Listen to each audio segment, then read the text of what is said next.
What's up, Lollipop? My name is Joe, and in today's video we have a lot of news from the upcoming iPhone 13 or 12s, whatever you want to call it. How it's going to look like, what the camera features are, and what else are we getting. Also, iPhone SE 3 and iPhone SE Plus models are incoming too, so if you're interested, stick with me.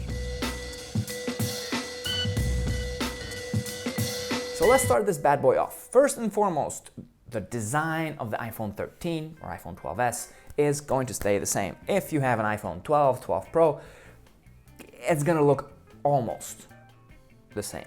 Just like previously iPhone 10, 10s, 6, 6s, not much differences, except for two things.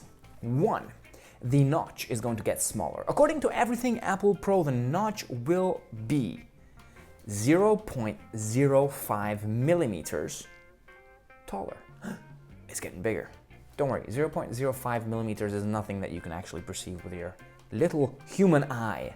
But the bigger thing is, or actually smaller, is that the width of the notch is going to be 8 millimeters smaller. So it's going to be a little bit fatter, but not so much.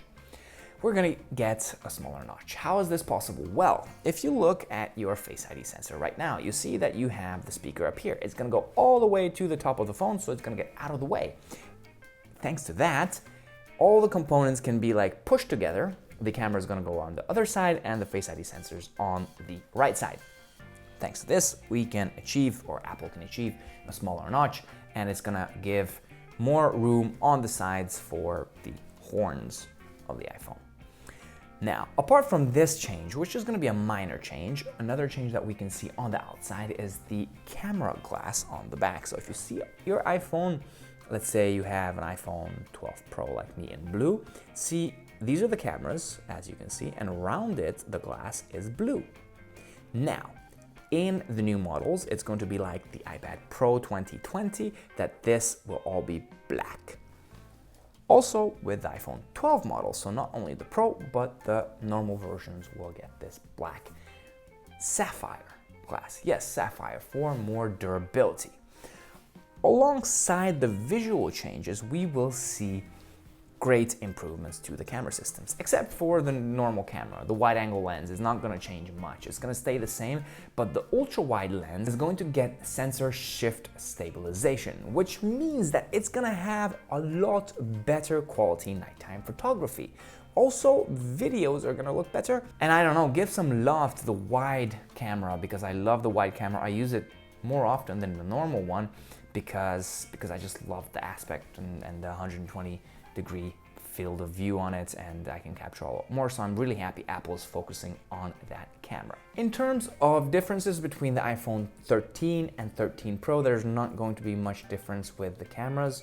It's mostly going to be the same. There's not going to be a lot of discrepancy between the devices. You're going to have a 12, you're going to have a 12 Pro. 12 Pro has 3 cameras, 12 has 2 cameras. There you go, that's the upgrade. In terms of display, Everything Apple Pro said that we are getting 120 Hz displays. Now, he has been saying this for at least 4 years, maybe, ever since the iPhone 10 came out. And this year it feels pretty sure, because Apple is lacking behind. Now, not only 120 Hz displays are we going to get, we're going to get the LTPO displays, which are capable of running 1 Hz to 120 Hz. So it will be able to provide us with an always-on display. Just like the Apple Watch Series 5 and 6, we're gonna have an always-on display on our iPhone, which is, yay, the competition is doing it, but finally Apple's jumping on board. Now, this new screen will require a lot more energy. How does the iPhone's puny little battery cope with that?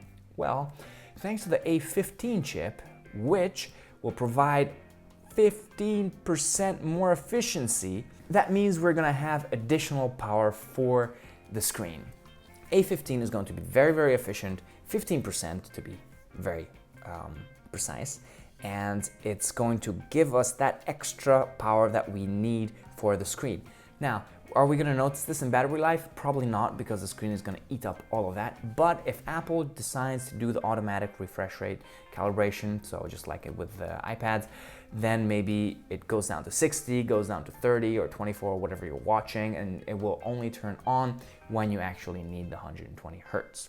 Samsung and LG will be supplying Apple with these displays, and the manufacturing process of the iPhones will start around June, July, August, like it always does. As for the problems with the iPhone 12 Pro, is that you have a stainless steel band around here, and it's a fingerprint magnet. Now, Apple is experimenting with different kind of materials, different kind of coatings that can remove fingerprints, or fingerprints will not be so visible on your phones. And also, if you've been paying attention to my channel, then you've seen that there has been a report where there has been fading on an iPhone 12 color. So a red iPhone is turning orange. It's not really good. So Apple's looking into the new methodology on how they paint their devices, and also new colors. Matte black is coming. MKBHD, you can be super happy about that. And yes, and we're gonna get a titanium iPhone 13 Pro, or maybe 14 Pro, who knows, but titanium is coming to the iPhones, which I'm really excited about because it looks really, really cool.